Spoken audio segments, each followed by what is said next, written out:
Good day everyone, and welcome to our podcast. By the way, my name is Stevie. Ano yung di naka-video? Sila and friends, together with the winners, one of the time.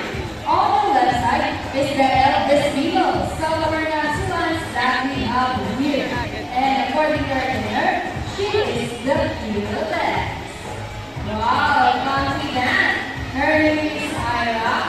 Together with the dance, say hi. Well, on the other side is the youngest female South American students that we have here. And according to our winner, she is the sexiest. Her name is Sandra. Together with the baby, say hello. Cute!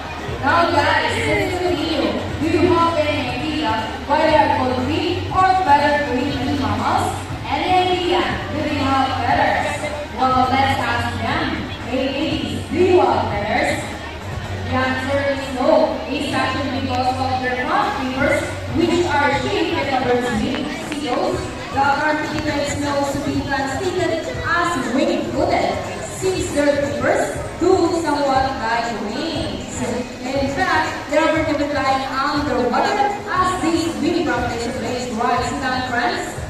And did you know, they are often mistaken like a seal because they do very much alike. But some differences between a seal and sea lions is the fact that they have bigger front flippers.